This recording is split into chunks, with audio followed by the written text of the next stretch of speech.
नमस्कार, आप देख रहे हैं एबी स्टार न्यूज और मैं हूं आपके साथ पल्लवी तिवारी। शुरुआत करेंगे पहली खबर से। पहली खबर है, गणतंत्र दिवस परेड निकालने के बाद किसान निकाल पाएंगे ट्रैक्टर परेड। 3 रूटों पर परेड निकालने की दी गई इजाजत। कृषि कानूनों को रद्द कराने की मांग पर किसानों को काफी जद्दोजहद करने के बाद 26 जनवरी को ट्रैक्टर परेड निकालने की इजाजत दे दी गई है। किसानों को दिल्ली पुलिस ने कुछ शर्तों के साथ ही ट्रैक्टर परेड निकालने की इजाजत दी है। आपको बता दें कि 26 जनवरी को किसानों को दिल्ली पुलिस के द्वारा सिर्फ 3 ही रूटों पर ट्रैक्टर परेड निकालने की अनुमति दी गई है। किसान 26 जनवरी को गणतंत्र दिवस परेड खत्म होने के बाद ही दिल्ली के तय किए गए रूटों पर ट्रैक्टर परेड निकाल सकेंगे। किसानों को सिर्फ सिंघू, टिकरी व गाजीपुर बॉर्डर पर परेड निकालने की इजाजत दिल्ली पुलिस के द्वारा दी गई है। वहीं आपको बता दें कि विशेष आयुक्त इंटेलिजेंस दीपेंद्र पाठक ने रविवार शाम पुलिस मुख्यालय में आयोजित पत्रकार वार्ता में बताया कि सिंघू बॉर्डर पर 62 किलोमीटर, गाजीपुर बॉर्डर पर 46 किलोमीटर व टिकरी बॉर्डर पर 63 किलोमीटर के दायरे में परेड निकालने की इजाजत दी गई है। तीनों बॉर्डरों से परेड का 100 किलोमीटर से ज्यादा का रूट दिल्ली में होगा। आपको बता दें कि परेड के लिए तय किए गए इलाके दिल्ली की सीमा से सटे हुए हैं। परेड में हिंसा फैलाने की पाकिस्तान की साजिश भी सामने आई थी। इसके लिए पड़ोसी देश द्वारा इंटरनेट मीडिया का सहारा लिया जा रहा है। आपको बता दें कि पड़ोसी देश द्वारा 308 ट्विटर अकाउंट बनाए गए हैं, जिसकी जानकारी इंटेलिजेंस को मिल गई है। हालांकि सुरक्षा के मद्देनजर बेहद कड़े बंदोबस्त किए जा रहे हैं।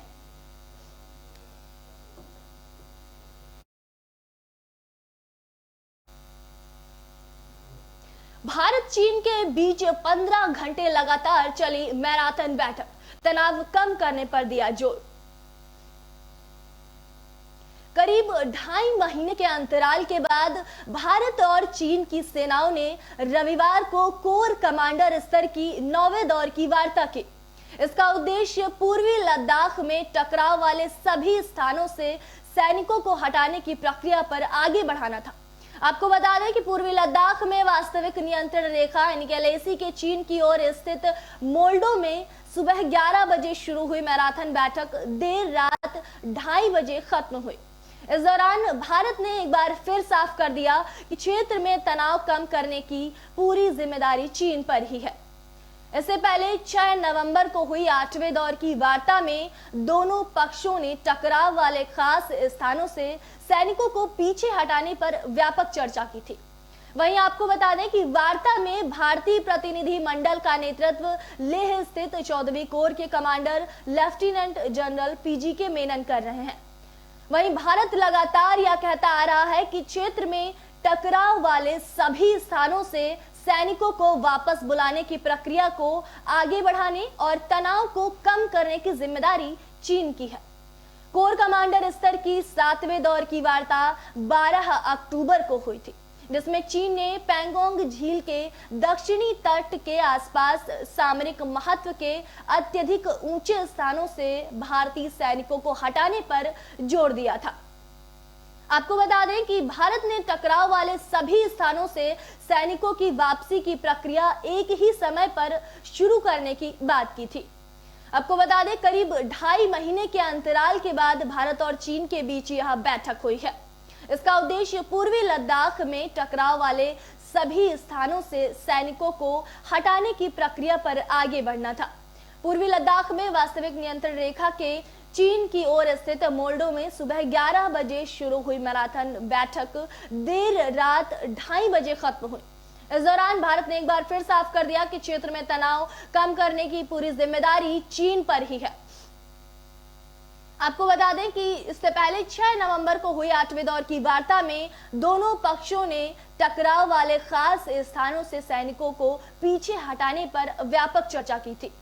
साथ ही वार्ता में भारतीय प्रतिनिधि मंडल के नेतृत्व लेह स्थित 14वीं कोर के commander lieutenant general PGK Menon ने किया। साथ ही आपको बता दें कि कोर कमांडर स्तर की 7वें दौर की वार्ता 12 अक्टूबर को हुई थी, जिसमें चीन ने पैंगोंग झील के दक्षिणी तट के आसपास सामरिक महत्व के अत्यधिक ऊंचे स्थानों से भारतीय सैनिकों को हटाने पर जोर दिया था।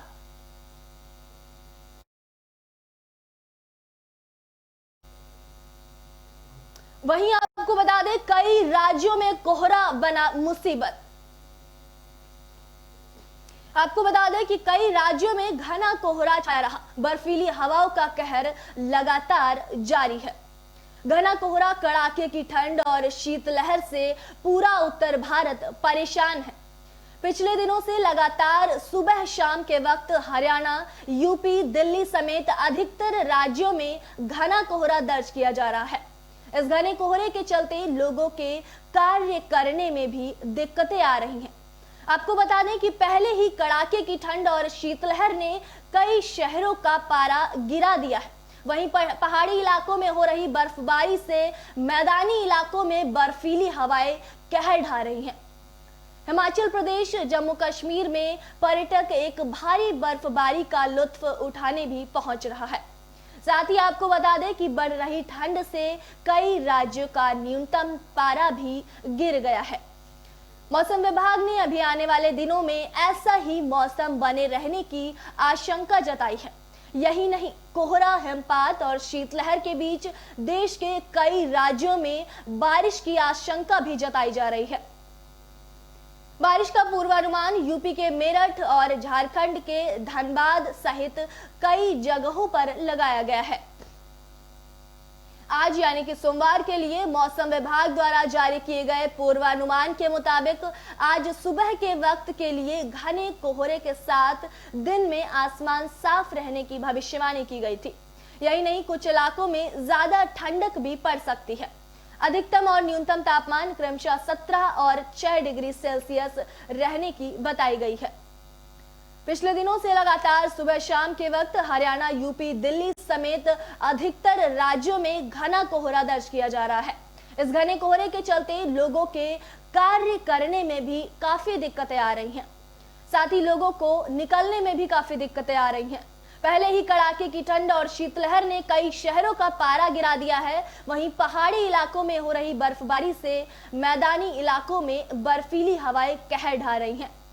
हिमाचल प्रदेश, जम्मू कश्मीर में पर्यटक एक भारी बर्फबारी का लुत्फ उठाने भी पहुंच रहा है।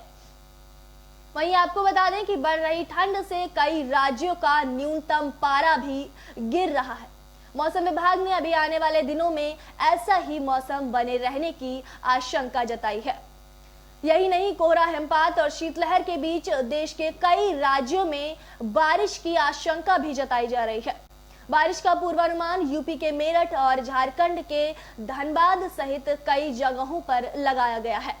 आज यानी सोमवार के लिए मौसम विभाग द्वारा पूर्वानुमान जारी किया गया था, जिसमें आज सुबह के वक्त घने कोहरे के साथ दिन में आसमान साफ रहने की भविष्यवाणी की गई थी।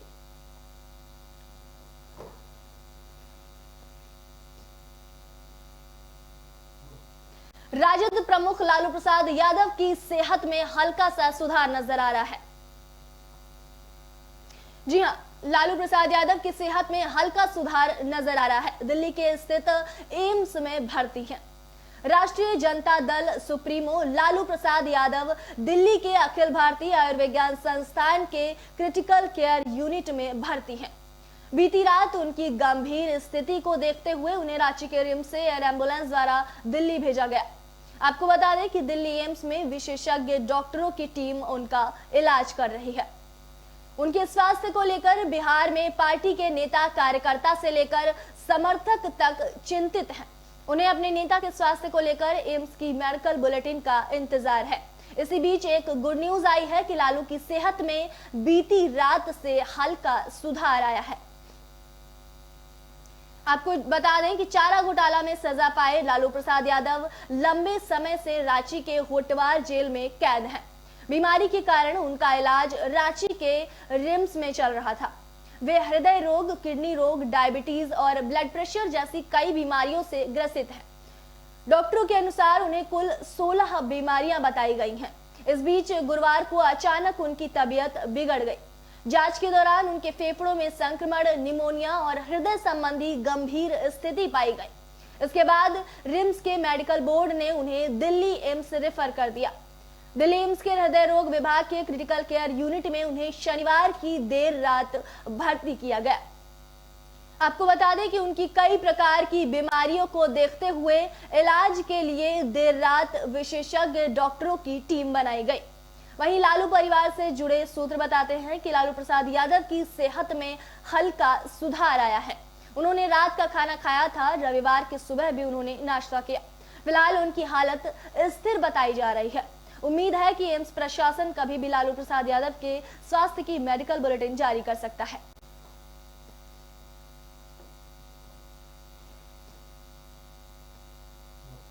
वहीं आपको बता दें कि बॉम्बे हाईकोर्ट ने पॉक्सो एक्ट के तहत एक दोषी को राहत दी है। बॉम्बे हाईकोर्ट का बड़ा फैसला, पॉक्सो एक्ट के दोषी को दी राहत। किसी नाबालिग लड़की के सीने पर हाथ लगने को यौन हमला नहीं माना जा सकता। बच्चों को यौन अपराध से बचाने के कानून पॉक्सो एक्ट के अनुसार जब तक दो भिन्न लोगों की त्वचा से त्वचा का स्पर्श नहीं होता तब तक अपराध नहीं माना जा सकता। यह बात नाबालिग बच्ची के साथ हुई घटना पर बॉम्बे हाईकोर्ट ने कही है। हाईकोर्ट की नागपुर पीठ में जस्टिस पुष्पा गनेदीवाला ने 12 वर्षीय बच्ची से संबंधित मामले में यह फैसला सुनाया है। आपको बता दें कि आदेश में कहा गया है कि पॉक्सो कानून के अनुसार यौन हमले के मामले में लैंगिक दुर्भावना से प्रेरित त्वचा से त्वचा का स्पर्श होना चाहिए। आपको बता दें कि हाईकोर्ट द्वारा कहा गया है कि तभी वह अपराध की श्रेणी में आता है। मामला दिसंबर 2016 का था। इसमें 39 वर्षीय आरोपी खाने की चीज देने के बहाने बच्ची को अपने घर बुला ले गया था। वहां पर उसने बच्ची के साथ छेड़छाड़ की थी। वहीं पुलिस ने मामला पॉक्सो एक्ट के तहत दर्ज किया था। आपको बता दें कि सत्र न्यायालय ने आदमी को इस अपराध का दोषी मानकर उसे 3 साल कैद की सजा सुनाई थी। इस आदेश को दोषी ने हाईकोर्ट में चुनौती दी थी। हाईकोर्ट ने अपने आदेश में कहा, पॉक्सो एक्ट के तहत अपराध नहीं बनता, लेकिन बच्ची की शीलभंग करने की कोशिश हुई है। इसके लिए आईपीसी की धारा 354 के तहत अपराध किया गया है। इसीलिए हाईकोर्ट ने दोषी सतीश को पॉक्सो एक्ट के तहत 3 वर्ष कैद की सजा से राहत दी, लेकिन धारा 354 के तहत उसकी 1 वर्ष कैद की सजा बरकरार रखी गई है। आपको बता दें कि आदेश में कहा गया है कि पॉक्सो कानून के अनुसार यौन हमले के मामले में लैंगिक दुर्भावना से प्रेरित त्वचा से त्वचा का स्पर्श होना चाहिए, तभी वह अपराध की श्रेणी में आता है। मामला दिसंबर 2016 का था। इसमें 39 वर्षीय आरोपी खाने की चीज देने के बहाने बच्ची को अपने घर बुला ले गया था। वहां पर उसने बच्ची के साथ छेड़छाड़ की थी। वहीं पुलिस ने मामला पॉक्सो एक्ट के तहत दर्ज कर लिया था। सत्र न्यायालय ने आदमी को इस अपराध का दोषी मानकर उसे 3 साल कैद की सजा सुनाई थी।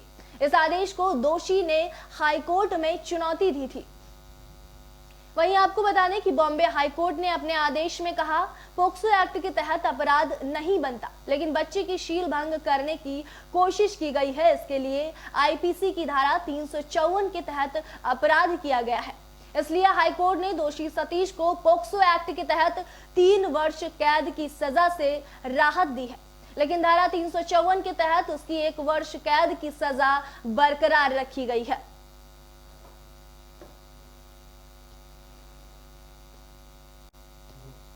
वहीं आपको बता दें, बाइडेन सरकार ने लिया बड़ा फैसला, गैर अमेरिकी लोगों के अमेरिका में आने पर लगाया प्रतिबंध। अमेरिकी राष्ट्रपति जो बाइडेन ने देश में बढ़ते कोरोना संक्रमण के मामलों के मद्देनजर अधिकतर गैर अमेरिकी लोगों के अमेरिका में प्रवेश पर प्रतिबंध लगा दिया है। ऐसा उन्होंने अफ्रीका में पाए गए कोरोना वायरस के नए स्ट्रेन और उसके लगातार बढ़ते मामलों के मद्देनजर किया है। आपको बता दें, इसकी जानकारी अमेरिका के पब्लिक हेल्थ अधिकारी ने दी है। इसके अलावा उन्होंने मंगलवार को ब्राजील, आयरलैंड और ब्रिटेन समेत यूरोप के 26 देशों से आने वाले गैर अमेरिकियों के भी देश में आने पर प्रतिबंध लगाया है। सीडीसी के principal deputy director doctor Anne Schuchat ने एक इंटरव्यू के दौरान बताया कि राष्ट्रपति ने अपने आदेश में दक्षिण अफ्रीका को भी जोड़ दिया है। इसकी वजह है कि दक्षिण अफ्रीका में कोरोना वायरस के नए स्ट्रेन के मामले तेजी से बढ़ रहे हैं। उनके मुताबिक अमेरिका ने यह फैसला एहतियातन लिया है क्योंकि अमेरिका अपने देशवासियों को कोरोना के इस नए प्रभाव से बचाना चाहता है। इसके साथ ही वो अमेरिकियों को इस खतरे से दूर रखना चाहता है। वहीं गौरतलब है कि पूर्व राष्ट्रपति डोनाल्ड ट्रंप के एक आदेश के मुताबिक 18 जनवरी को ब्राजील और यूरोप के देशों के ऊपर लगे इस तरह के प्रतिबंध को हटा लिया था, लेकिन राष्ट्रपति बाइडेन ने इसको दोबारा लगा दिया है। वहीं आपको बता दें कि बाइडेन ने 20 जनवरी को अमेरिका की सत्ता संभालने के तुरंत बाद ही कोरोना वायरस के खिलाफ तेजी से काम करने का संकल्प लिया था। उनका कहना था कि उन्हें देश को इस महामारी से निकालने के लिए ही लोगों ने अपना वोट दिया है, लिहाजा ऐसा करना उनकी पहली प्राथमिकता है। आपको यहाँ पर यह भी बता दें कि बीते कई माह से अमेरिका कोरोना वायरस के मामले में विश्व के देशों में सबसे ऊपर है। यहाँ पर हर रोज ही 1 लाख से अधिक मामलों के सामने आने के बाद स्थिति काफी चुनौतीपूर्ण हो गई है। वहीं अमेरिकी राष्ट्रपति जो बाइडेन ने देश में बढ़ते कोरोना संक्रमण के मामलों के मद्देनजर अधिकतर गैर अमेरिकी लोगों के अमेरिका में आने पर प्रतिबंध लगा दिया है। ऐसा उन्होंने अफ्रीका में पाए गए कोरोना वायरस के नए स्ट्रेन और उसके लगातार बढ़ते मामलों के मद्देनजर किया है। आपको बता दें कि इसके अलावा मंगलवार को ब्राजील, आयरलैंड और ब्रिटेन समेत यूरोप के 26 देशों से आने वाले गैर अमेरिकियों के भी देश में आने पर उन्होंने प्रतिबंध लगाया है। उनके मुताबिक अमेरिका ने यह फैसला एहतियातन लिया है क्योंकि अमेरिका अपने देशवासियों को कोरोना के इस नए प्रभाव से बचाना चाहता है। इसके साथ ही वो अमेरिकियों को इस खतरे से दूर रखना चाहता है।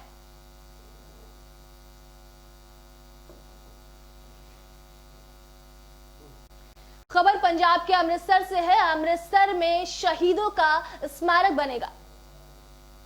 जी हां, आपको बता दें कि अमृतसर के जलियांवाला बाग से 5 किलोमीटर दूर पर शहीदों का स्मारक बनेगा।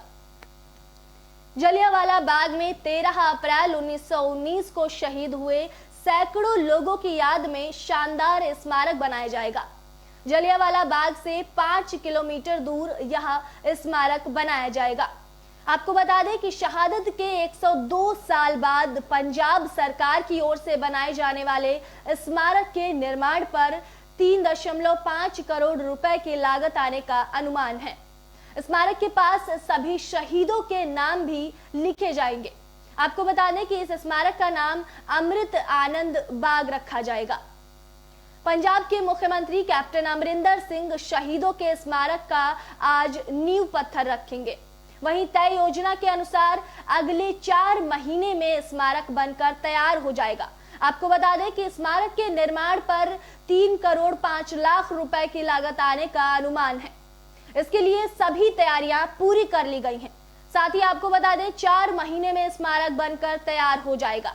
यह स्मारक अपने आप में खास होगा और यहाँ आने वाले लोग जलियांवाला बाग में शहीद हुए सभी लोगों के नाम जान सकेंगे। आपको बता दें जलियांवाला बाग में 13 अप्रैल 1919 को शहीद हुए सैकड़ों लोगों की याद में शानदार स्मारक बनाया जाएगा। जलियांवाला बाग से 5 किलोमीटर दूर पर यह स्मारक बनाया जाएगा। साथ ही आपको बता दें कि शहीदों की शहादत के 102 साल बाद पंजाब सरकार की ओर से बनाए जाने वाले स्मारक के निर्माण पर 3 करोड़ 5 लाख रुपए की लागत आने का अनुमान है। स्मारक के पास सभी शहीदों के नाम भी लिखे जाएंगे। वहीं आपको बता दें कि इस बनने वाले स्मारक का नाम अमृत आनंद बाग रखा जाएगा। वहीं पंजाब के मुख्यमंत्री कैप्टन अमरिंदर सिंह शहीदों के स्मारक का आज नींव पत्थर रखेंगे। आपको बता दें कि तय योजना के अनुसार अगले 4 महीने में स्मारक बनकर तैयार हो जाएगा। इसके लिए सभी तैयारियां पूरी तरह कर ली गई हैं। आपको बता दें कि यह स्मारक अपने आप में खास होगा और यहाँ आने वाले लोग जलियांवाला बाग में शहीद हुए सभी लोगों के नाम जान सकेंगे।